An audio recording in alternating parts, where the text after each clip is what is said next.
I've started. Go on, you clap then. No, that's fine. I'm not one for buzzwords or months for this and days for that, but I'm going to buy into this one, buy into the fact that it applies to us. Yeah.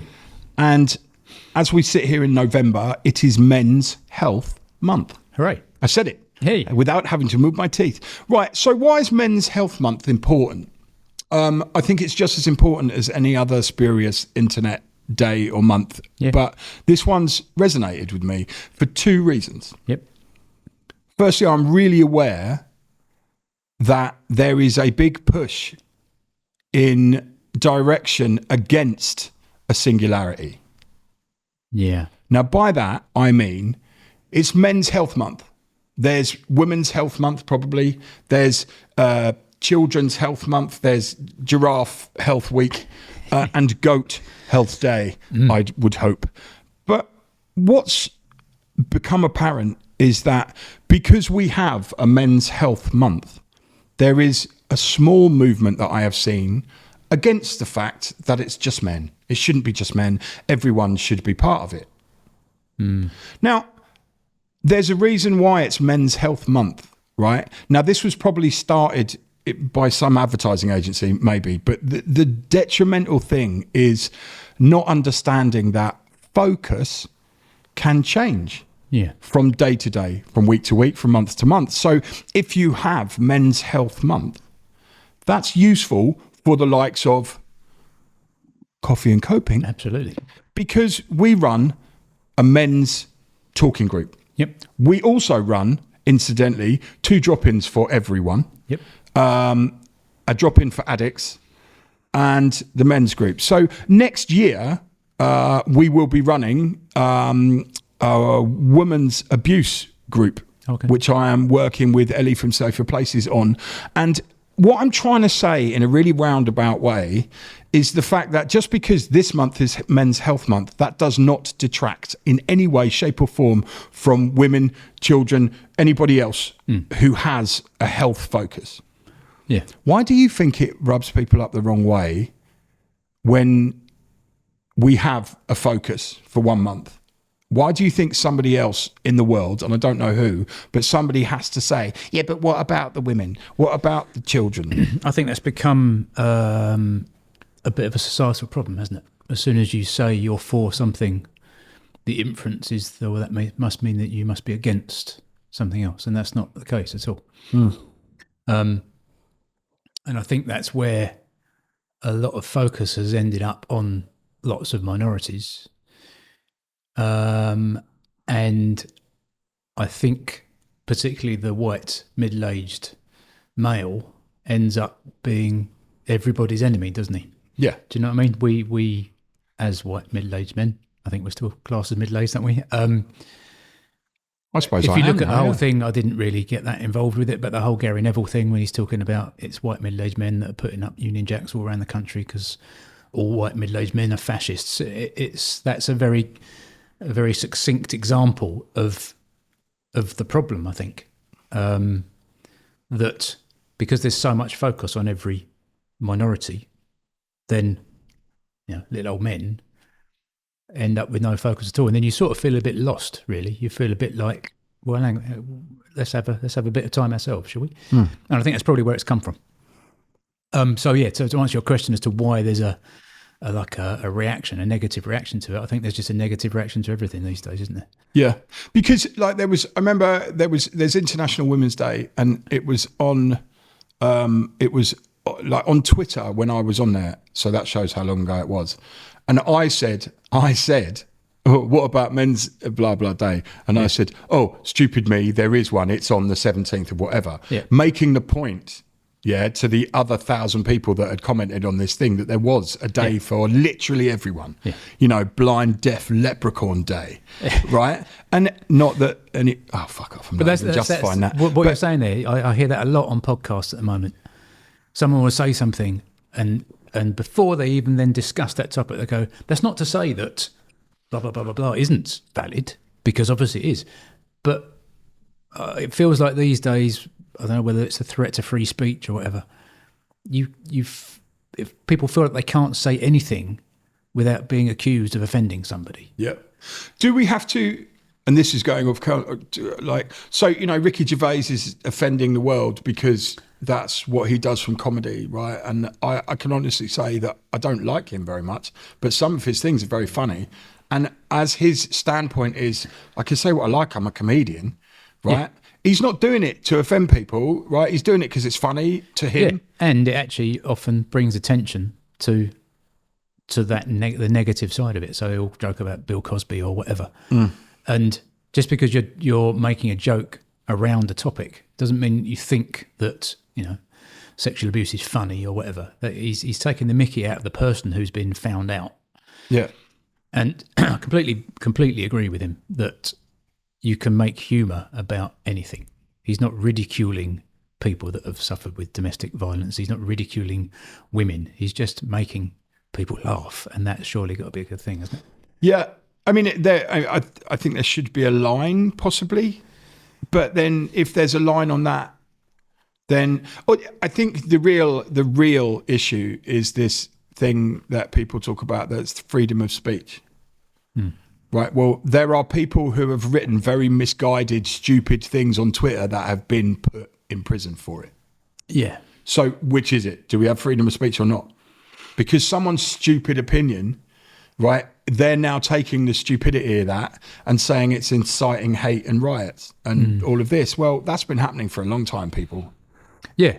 Yeah, it does. Yeah, it is an interesting one, isn't it? You can say whatever you like as long as you don't say things in these categories. Well, you can say whatever you like. You can be forthright. You can have a disagreement. You can say this, you can say that. And it's protected in America. It's your protected right to do so. I'm not sure what accent that is. He's gone to Louisiana. Anyway, right. Yeah. So Men's Health Month. Yep. I want to look at that simply because Mind, yep. I think it's East Heart's Mind, contacted me and said, look, we've been made aware of your service and you do the Men's Communication Collective. Can we say that you are part of, an umbrella of men's support? And I said, you can, as long as you say that it's us doing it, not under your umbrella. Because there are some parts of the Mind charity that I don't quite align with. Okay. Only in as far as I think what Mind do is amazing, so I want to say that. But there are certain ways and things that are falling through cracks that shouldn't be. I was told that they are taking over the talking therapy from NHS, so Mind will run that from now on. Yeah. So when you're referred to talking therapy, you will be referred to Mind. Yeah. I am a little worried about the perception of that. One organisation that is not controlled by the NHS or probably is funded by it, right? Yeah. It seems to me like, and this will sound a little bit puerile, but you're selling out mental health to an outside authority. I think that sets a bad precedent. Again, I'm not poking holes at Mind and what they do, and anyone who says that I am an idiot, have that. What I am saying though is you have an outside organisation, that is obviously isn't controlled by the NHS but is funded by it. There will be people they answer to, but is there stringent policy involved to control how people are talked to and treated?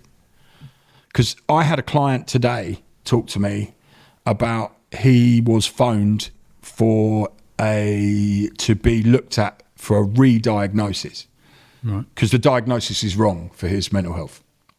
And without any details and without anyone, basically the woman phoned him up and was so rude, and ended up putting the phone down on a person that is being contacted for mental health issues. Nice. What the actual fuck is that? So you don't have to put up with anyone being rude. He wasn't rude. He was asking questions back and they said, well, you're not engaging, lower your tone of voice. She basically wanted to get off the phone. She didn't want to be there and gave him really bad things. Now, I can tell you that person then came to me on a one-to-one and was pretty upset about it. Yeah, I can imagine. And quite rightly, he should have been. Now, I worry about that, right? But Mind came to us and said, would you be part of our post? And I said, what is it? They showed me the post first, and I agreed that coffee and coping can lie with that. And basically, all it is there's a typing message that shows that men don't connect with men in a different way, that doesn't show that they go, oh, yes, I feel like this today. I feel like that, because we don't do it. No.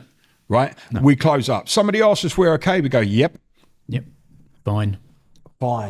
Fucked up, insecure, neurotic and emotional, I believe, that Aerosmith told us that's what that meant. Was it Aerosmith? I think it was. It might have been. I think they might have stolen it from a psychologist. But well, hey, I mean, I think that's about right. If I ever say anyone, yeah, no, I'm fine, I probably mean it, right? But it's such a throwaway word. It is, which is why they say to then ask again, don't they? Yeah. But are you really okay? And then that becomes a bit of a... Then there's a punch up. I've told you. Yeah. I think, first and foremost, I want to say that me agreeing to hook up with Mind for a post on Instagram is a good thing about Men's Health Month. Yeah, now, Men's Health Month in itself, let's look at the whole of that. It's not mental health. Yep. Because mental health really shouldn't be marginalised and put on the side away from normal health. Okay. Well, mental health and bodily health, I think, is the same thing. It's just health, is it not? Yeah, there is an umbrella of health above both of the things. And right, okay. I thought you were going to argue with in my eyes. I thought we were just about... No, all I was going to say there was that men's mental health issues are different to women's mental health issues. That's what I meant. Oh, I'm not touching on the women's subject. Oh, no. I'm touching on the fact that mental health has a stigma attached to it, whatever anyone says. Absolutely does, yes. Right? And there is no stigma, right, in reality. But, so, if you are at work and you've come back from being off sick, and you tell someone you had a car crash and broke your legs, and we're in hospital for 3 months, everyone's like, oh, no, you're okay. If you go, I was sectioned, I've been in hospital for 3 months, right? What happens then? Oh, depends who the person is. If yeah, absolutely. This is gross generalisation, but it's people, not the same reaction, is it? No, and that person will then have some form of prejudice likely against them for quite some time. I think prejudice is the right word. And I think also you're in a conversation with somebody and you say to them, I was sectioned a couple of months ago and I was on anti-psychs and I'm with the crisis team and now they're handing me over to the bridging team. Nobody knows what you're talking about. No. All they heard was sectioned. Yeah. What, so you're batshit crazy then, are you? That's pretty much what people think, Yeah. Let me tell you the reality of a lot of mental health breakdowns. There is a moment which is then elongated where you are no longer lucid and you are no longer able to deal with the reality of situations, right? Again, gross generalisation. Then you are literally scooped up, put in a ward full of a lot of other people who are mentally unwell. Yep. And it's not about one flew over the cuckoo's nest. It's not about psychopaths. It's not about anything other than real people that have struggled with situations or have a mental health disorder that triggers them not to be able to cope with the reality in that moment. Everyone in there has reached their ability, the end of their ability to cope, I think is how I would put it. Yeah, and I like that. I like the way you put that. I don't like that. I like the way you put it. But, right, so if you say to somebody, I've got cancer, right, there is a certain, oh my God, that's awful. Yeah. If you say to somebody, I have mental health problems, they then don't look externally, they look internally. How's that going to affect me? What are you going to do that's going to affect me? Yeah, and I still think it's interesting for me because being exposed to all this from a very, very young age with my dad, as we know, and we've probably discussed on here before, I'm kind of comfortable with it. But I think people still think, well, there's something wrong with you then. Yeah. Do you know what I mean? If people admit to that, you're seen as weak and you're seen as the fact that you couldn't cope was because you're not strong enough mentally, not because the pressure on you was too great. Yeah. In the same way that, if a toy car drives over your foot is strong enough to withstand the weight of the toy car. But if a real car drives over your foot, you'd like to break your foot. Yep. But people won't go, when you're strong enough to stop that car breaking your foot. No. Whereas with severe mental disorders or mental, what's the word I'm looking for, incidences when you get sectioned or whatever, they are still very much frowned upon by the general population because people are so unfamiliar with it. I think people don't know how to react and they've seen One Flew Over the Cuckoo's Nest, which isn't that far from reality from what I remember. Yeah. And yeah, I think it's that. It's a bit like way back from our chat with Joe, the paramedic, Yep. about making the topic of suicide normalised. We're trying with what we do and with conversations over at work and everything else to make the topic of ill mental health something that we can talk about. The fact that you're struggling to cope because you're stressed, because your boss is putting too much pressure on you, is a form of ill mental health, or mental ill health, depending which way you want to term it. Yeah. So it doesn't mean that you've got some sort of brain disorder or chemical imbalance, or all of the phrases that people band about without really knowing what they're talking about. It doesn't mean you're weak. We all have got different capabilities to handle different things. Everyone has a different breaking point as well. Yeah. So there are some people who can't handle a lesser, and there are some people that can't handle a more, but everyone has a breaking point. Some people never find it. Yeah. And it's quite often the people that have been through more trauma that actually have that become stronger from those traumas. Yeah. Yeah, absolutely. I mean, a trauma response, by the way, is not always mental health. It's like sometimes it steals you to a situation where you deflect so hard that you don't ever look inside yourself because it's terrifying. So therefore you become that person who does not look internally. Yeah. Now, everyone says, oh, well, there's always a breaking point. Actually, no, that's not true. Some people don't have a breaking point. As a rule, though, should you ever feel like you can't cope in any situation, make sure you talk to a trusted other about that. Yeah. And that trusted other, I would wager, should not be part of your working everyday team or anyone that could influence forward movement. Yeah, someone detached from it. Yeah, yeah, because someone detached from the situation can't do you any damage. I think it's really important that when you talk about men's health, and in this case, men's mental health, you understand that we're not excluding women or excluding anyone else. But what we are doing is focusing on the problems that the majority of men have, which is we were brought up, men of a certain age, were brought up a certain way. Yeah. Stoic, strong, practical. Yeah. Able to deal with whatever situation is put in front of them with ease and deal with what they can, right? There are some men on this planet, right, who are not able to deal with everyday life, and therefore they need help. Yep. The next level down from that is people that can cope with a little bit more, and they do, and then they find themselves in a place where they need help. What I'm getting at is that it doesn't matter what level you're on or how hard or strong or big or tall you are. I'm 6'1", I am very headstrong, and I have been in terribly bad mental health places, right, where I couldn't see out, to the point where I had to take a substance as an addict to control it. We've talked about the sertraline thing. Luckily, I mean, I've been that, it was a pretty stupid way of doing it, but nowadays I actually feel very strong. I feel like I don't have to ask for permission to feel all right anymore. I'm going to find my way through that. My strength comes from the fact that actually I think I've found the right thing I'm doing for a living as well. Yeah, I think that helps. I think your environment, I think, has a massive impact on mental health. Yeah. I did realise I spent 30 years in and out of tattoo shops trying to please everyone who either worked with me, worked for me, or worked because of me, and then completely and utterly ignored what I needed, to the point where I would make sure everyone else in the room had money when I didn't. Yeah. And I also took the brunt of the hit for everything, and then was ridiculed for that by other people who then decided to take the piss, right, in that world, to the point where I was almost bankrupted by another person.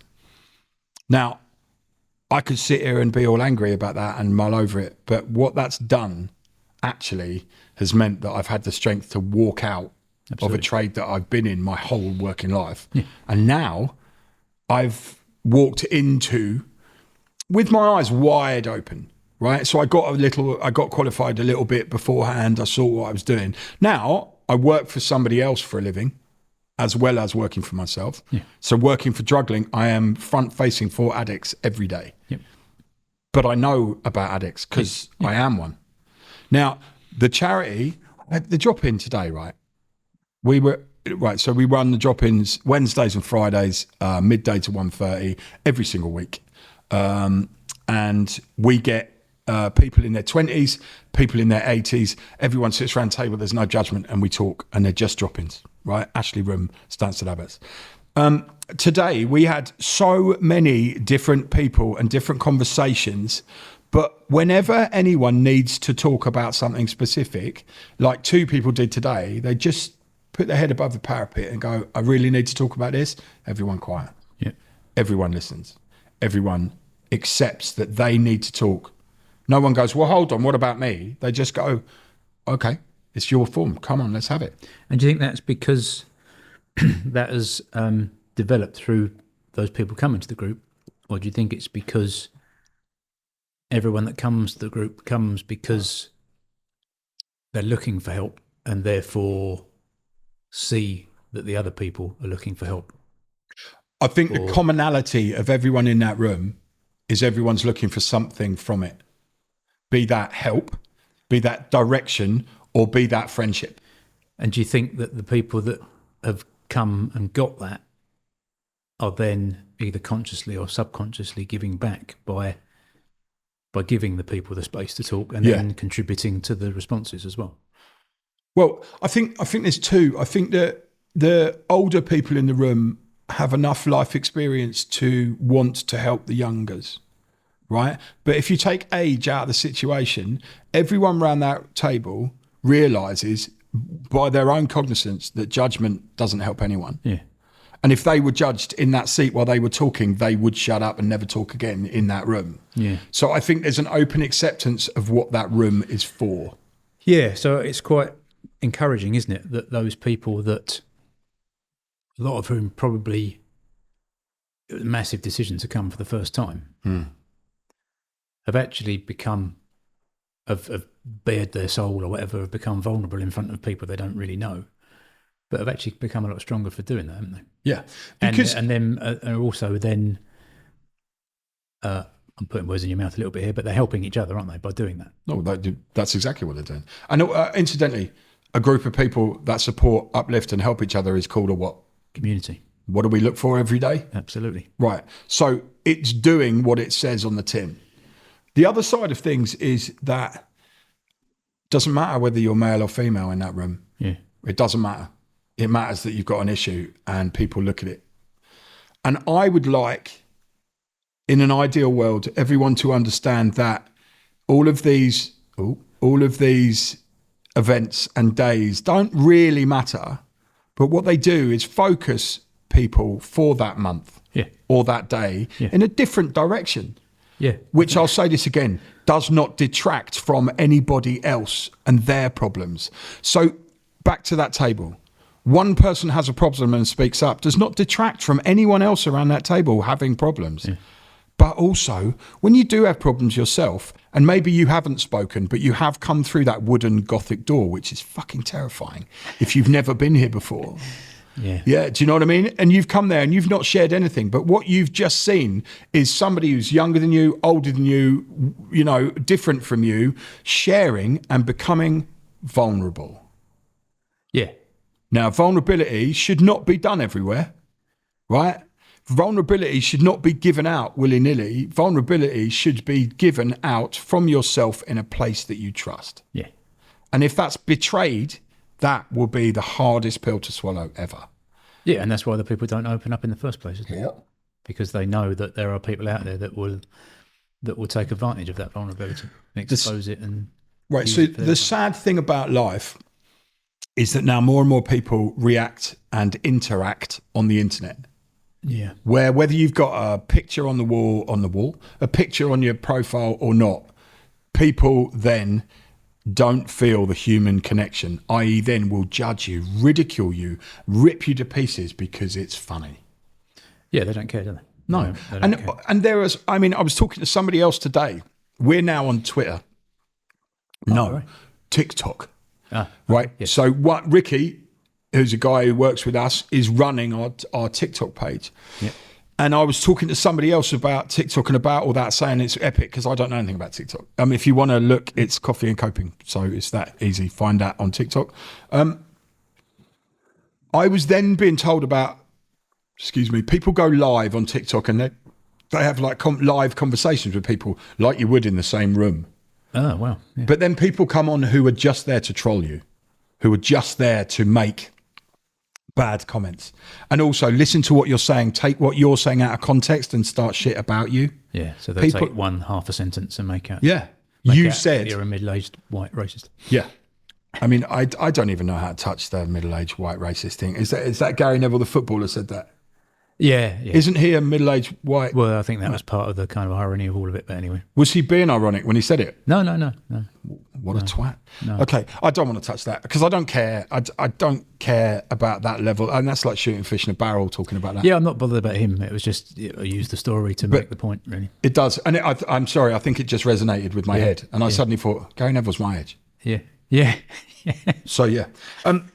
Okay, so when you go online and there are people who genuinely go online just to mess with other people, you can't be vulnerable. No. Right? Because what you'll do is you'll put your heart out on the internet because people see that as the only way to communicate these days. Right? And then they get ripped to shreds for it. Oh, you people don't know, blah, blah, you're so weak, all of this. Right? It's not about weakness. No. It's about being vulnerable and being heard. Right? It's about being heard. And I don't really like the word vulnerable either. Everyone goes, it's so important that men are vulnerable. Why? Okay, why? I don't feel vulnerable. I feel like I'm just telling the truth. Yeah, I guess it's quite an emotive word, isn't it? I'm not keen on either. There's so many buzzwords though, aren't there? Do you know, mental health itself is a fucking buzzword. People have hijacked it. Yeah, I prefer to use something like open. People should be more open about how they feel. Maybe, I don't know. People should be less trusting and more open. Yeah. So don't trust everyone around you, but when you find people you can trust and talk to, then be open, be on it. Absolutely. And that's what's lost, isn't it? That's what we keep saying. The Men's Communication Collective, which is second and fourth Thursday of the month at 67 4th Street, right? That meeting has, right, so last time there was a builder, a bouncer, a guy who does drains, a guy who is off sick because of his health, and a Marine, right? 5 or 6 very different people, and me. Yep. 5 or 6 very different people. And do you know what? 3 of them, and an AI specialist. So 3 of them sent me messages afterwards going, do you know how valuable that meeting is? I feel so much better. And do you know what I said? I said, you know what? So do I. Because I'm there too. Yeah. Everyone's kind of, what I'm struggling with is when people put me on some kind of pedestal, oh, Jim, you're doing this and that. It's a fucking 2-way street, mate. Yeah. I'm in that room to make sure I'm okay. Because I have things I need to talk about. Yeah. I don't have a difficult life, but it's not been the easiest life to live. Yeah. And what was amazing was to hear that, not because I can pat myself on the back, but because I could relate. Yeah, absolutely. Yeah. You know, and that I think I might have said this before to you, that I think it's in Feel the Fear and Do It Anyway, one of the most successful sort of self-help books. And the author talks about giving and the power of giving and how rewarding giving is. And initially people kind of poo-poo it, but it's so true. And that's what these groups, and what you said earlier about the drop-ins here, that's, I think, what people, another thing that people get out of it is, if you sit in a group of 5 or 10 people and someone's really down one week and they open up and they say something and you just smile at them or say something kind or give them something productive, and then the next week they're a lot better. Well, 2 people, probably all the people in the group, in fact, have benefited from that. Yeah. And and it's cost nothing, is it? No. What's it cost you? It costs nothing. Smile don't cost nothing. No, exactly. But, okay, so my experience is that I get really worried about my own reasons for doing what I'm doing. Right? I get, am I doing this for the right reason? So I keep getting asked by certain spurious members that have leaked out of my past, oh, you're just doing all this to validate who you used to be, make amends for being such a cunt and all that. And I'm like, I don't have to justify my actions to anybody. I'm not looking for flipping affirmation. I'm certainly not looking for redemption. Yeah. Right? Because if I was looking for redemption, I'm looking in the wrong place. I need to go to the people that maybe I've wronged or I had these situations with. Right? What I'm looking for is a better place for me to live in. Yeah. And if I build communities, which is what I'm doing, Yep. then those communities can be with people that self-rule and govern. Right, if anyone comes into my drop-ins with a judgmental, negative attitude, I put that shit straight. Yep. Right? You're not here to judge anyone. And if you do, then you can go. Do you know what? In how long have we been doing this? In a year. Right, no, actually, it's more than a year. Huh? No, not this. The charity was last November. We got the charity number, and we started in July. Yeah. Right. So a year and a bit. Right. In that time, have I ever had to tell anyone to leave a drop in because of their judgment? No. I'm still a little bit amazed at that. Yeah. Because people face to face, whatever problems they're having, whatever background they come from, they've come there realizing that they want to talk to other people. Yeah. So therefore, judgment has no place. Also, I've never had to deal with racism. I've never had to deal with any kind of ism in that negative fashion. And we have had many colours, creeds and races. Yeah, absolutely. Yeah. And I think what's amazing is that you take the bullshit away from the people, i.e. you take away the noise from society that is making them say the things they do and put them in a room with other human beings. Yeah. Everyone can communicate. There's no media involved, is there? No, there's no media. There's no perception. There's me, right, who will not tolerate it, but have never had to flex my. Yeah, and I don't think people are not doing it because you're policing it. No, they don't give a fuck. They just don't do it because they're not. Most people don't give a fuck, do they? Most people do. Live and let live, and people get on with what they get on with, and also outward perception, or the thing that you're portraying of yourself will be transient depending on what situation you're in.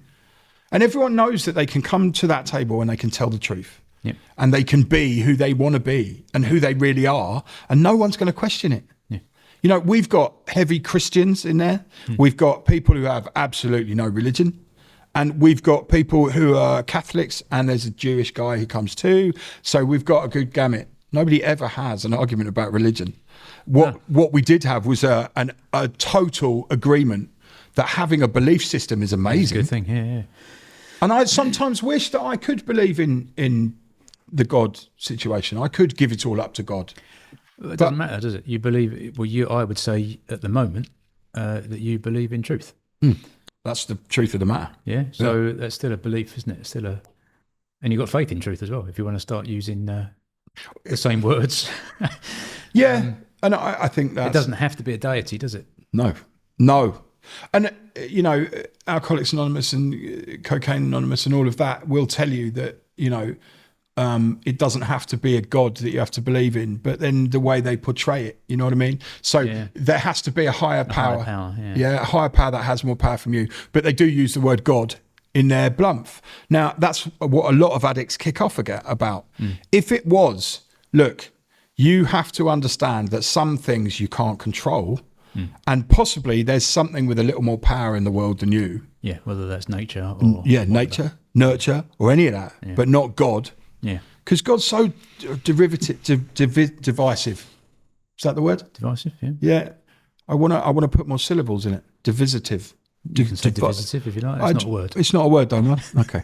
What I'm saying is that underneath all of these pressures that we have in life, I have found that sitting around a table with whoever comes through the door, after a while, these people settle. And I don't mean they come week on, week out. Some people don't. Yeah.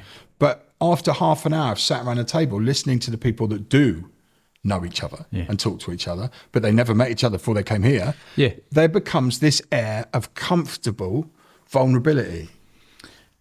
And I think I'm using vulnerability there for a reason. Yeah. So comfortable vulnerability doesn't mean that you bare your soul and you're worried about what happens. It means you bare your soul because you know that you're comfortable enough to do it. Yeah, and you're less nervous about saying something because you know you're not going to get criticised or judged. Yeah. And I mean, there are certain situations that involve some people that society would rip them to bits for. I'm not going into details, but people being arrested for things they didn't do would just immediately in society, you are cast out because of that accusation, guilty until proven innocent, all of that. That's a different thing. I want to understand why people are so negative to looking at mental health as a problem. And I think the answer is that people are afraid of it and don't understand it. Lack of knowledge, I would say. Yeah. So just because you don't understand something doesn't mean you have to challenge it. But what it could mean is maybe you learn a bit more about it. And also, we all know school bullies and things like that on a puerile level. If you stand up to the bullies, they'll back off. Well, that's bollocks for a start. If you stand up to a school bully, he'll probably chop you one. Right? And if he chops you one, that gives you every excuse to step to the right, miss his punch and bang him on the edge of the chin, right? Then you put him on his arse. That'll shut him up, right?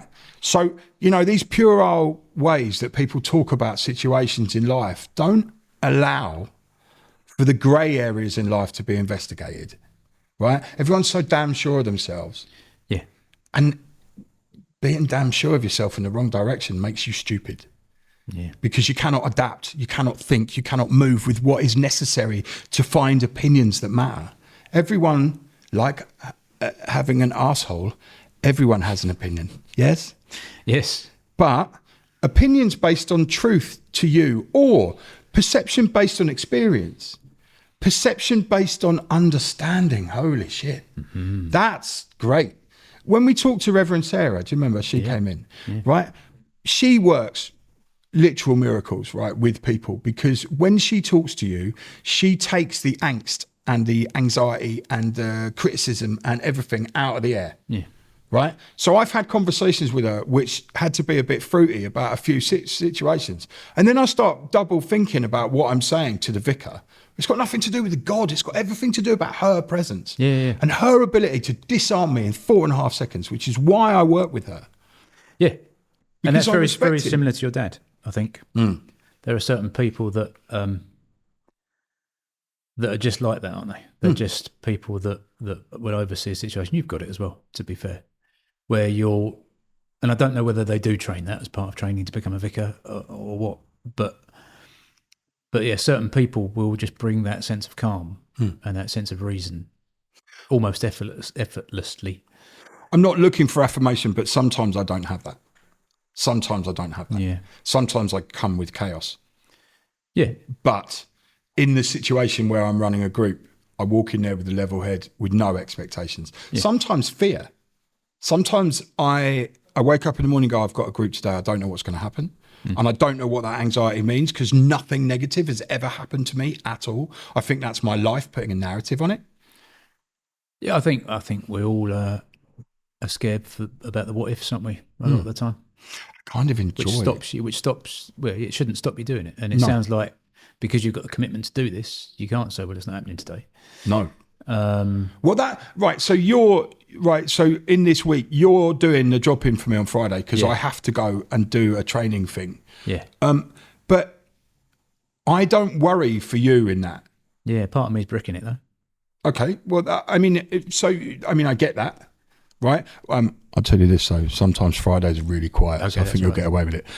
Because what we're finding actually is that people who come all the time are now a bit stronger. Basically starting the conversations themselves. Yeah. Well, no, not even that. Just they don't need to come twice a week now, because one of them's in counselling, one of them is doing one of them's doing volunteer work. Yeah. But what I can tell you is that there is always new people coming through the door. We had one come in last Friday at 1:00.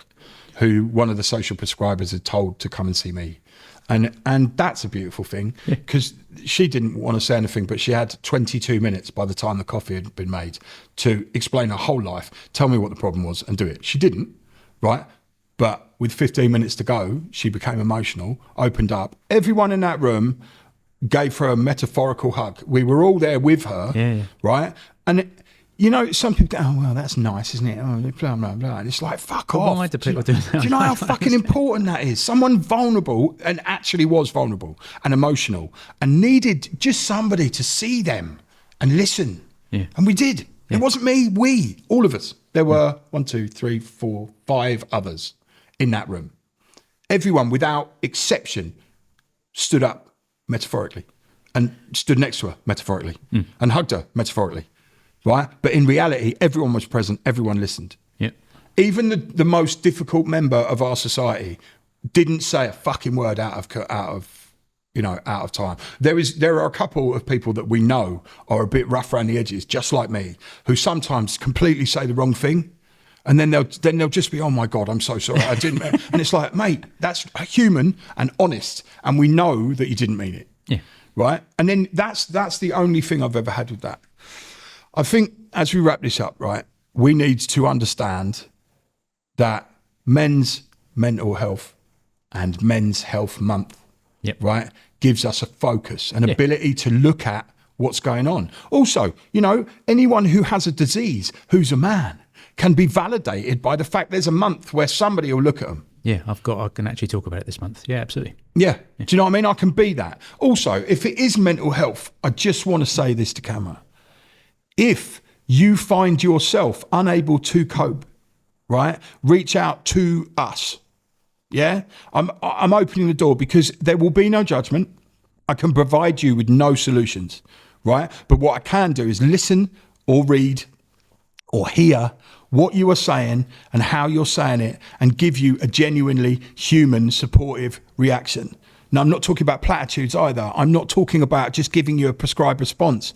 I will react to what you say. Holistic, self-centered counselling, right? Now, the only reason I use the word counselling is because I will be actively listening, reading, watching, however it comes across to you.